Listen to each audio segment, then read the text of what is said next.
M S Dhoni Indian ক্রিকেটের one of the biggest name. এই M S Dhoni যদি বাংলাদেশের ক্রিকেটার হতো তাহলে আসলে কি হতো? এই প্রশ্নটা আসতেছে কেন? এই প্রশ্নটা আসার কারণ আছে তিনটা। একটা হচ্ছে এম এস ধোনির বয়স, একটা হচ্ছে এম এস ধোনির ফর্ম, আর একটা হচ্ছে এম এস ধোনির ফিটনেস। এই তিনটা কারণে এই প্রশ্নটা আসতেছে। এম এস ধোনি বাংলাদেশের ক্রিকেটার হলে কি হতো সেটা পরে বলতেছি, আগে একটু বলে নেই।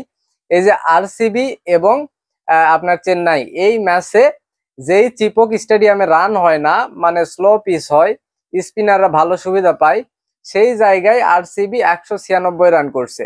ঠিক আছে। এখন এই আরসিবি হয় কি, প্রত্যেকবারই দেখবেন যে শুরুর শুরুর দিকের ম্যাচগুলা খুবই ভালো খেলে, জিততে থাকে, এবং লাস্টে গিয়ে মানে নক আউট পর্বে গিয়ে সেমিফাইনাল বা ফাইনাল এরকম অবস্থায় গিয়ে তারা আসলে হেরে যায়। যার জন্য এখন পর্যন্ত কিন্তু এই আরসিবির আসলে মানে চ্যাম্পিয়ন হওয়া হয়নি। এই হয়েছে অবস্থা। এখন এই যে 197 রানের টার্গেটে ঘরের মাটিতে যখন ব্যাটিং করতে নামছে এই যে চেন্নাই সুপার কিংস, যেহেতু ফার্স্ট ইনিংসে রান হয়েছে, সেকেন্ড ইনিংসে ব্যাটিং করতে একটু মানে সমস্যায় পড়তে পারে চেন্নাই, এইটা আগে থেকেই বোঝা যাচ্ছিল। তো শুরুতেই আপনার মানে চেন্নাইয়ের উইকেট পড়ে যায়। এক প্রান্ত আগলে রেখে আপনার হচ্ছে এই যে রাসিন রাবিন্দ্র গত গত ম্যাচেও মনে হয় 46 কি 47 এরকম রান করছে, সরি 50 করছে। এই ম্যাচে আপনার কত জানি দেখলাম, সঠিক খেয়াল হচ্ছে না, 41 না 42 করলো। এই হচ্ছে রাসিন রাবিন্দ্রর অবস্থা। তারপরে আপনার তাদের ক্যাপ্টেন ঋতুরাজ গায়কোয়াড় সে ডাক মারছে। তো এইসব আলাপ বাদ, এই যে এম এস ধোনি আপনার কিন্তু 16 বলে লাস্টে নেমে 30 রান করছে। 16 বলে 30 রান, এখানে আপনার তিনটা চারের পাশাপাশি দুইটা ছক্কা মারছে। এই যে চিপক স্টেডিয়াম চেন্নাই খেলা হয়, চেন্নাইয়ের এত ফ্যান, এই ফ্যান গুলা আসলে কি জন্য আসে? ম্যাচ হারলেও দেখবেন চেন্নাইয়ের ফ্যানরা অনেক খুশি থাকে, কারণ হচ্ছে একটাই, ধোনি।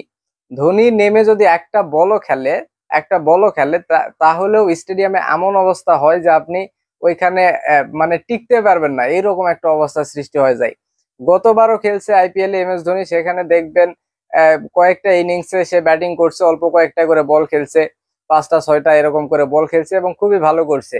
এবং আরেকটা বিষয় হচ্ছে এম এস ধোনি ধোনি যাতে নামতে পারে সেই জন্য স্টেডিয়াম থেকে আপনার জাদেজাকে আউট যেতে বলা হয়, বা আউট যাওয়ার জন্য দোয়া টোয়া করে, এরকম অবস্থা সৃষ্টি হয়। এই যে এম এস ধোনি 16 বলে 30 রানের একটা ইনিংস খেললো এই বয়সে এসে, এরকম ফিটনেস নিয়ে।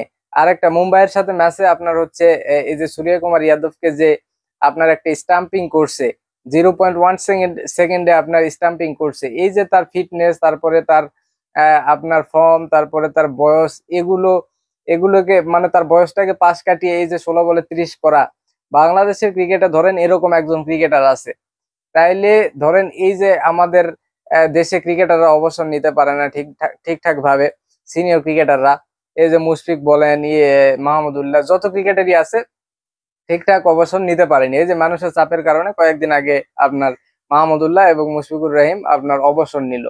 এখন এম এস ধোনির কথা কল্পনা করেন, এরকম ক্রিকেটার একটা আমাদের বাংলাদেশে আছে, ঠিক আছে, বাংলাদেশে আছে, এবং এরকম ফর্মে আছে, এরকম আপনার ফিটনেস, তাইলে ভুলেও যদি বাংলাদেশের কোনো জনগণ তাকে অবসর নেওয়ার কথা বলে ভাই, তাইলে ধরেন মনে করেন ওর হইতে পারে জেলে যাওয়া লাগতেছে, এরকম একটা অবস্থার সৃষ্টি হবে। ঠিক আছে। এই জন্য আমাদের দেশে এম এস ধোনির মতো প্লেয়ারদের জন্ম হয় না। ঠিক আছে।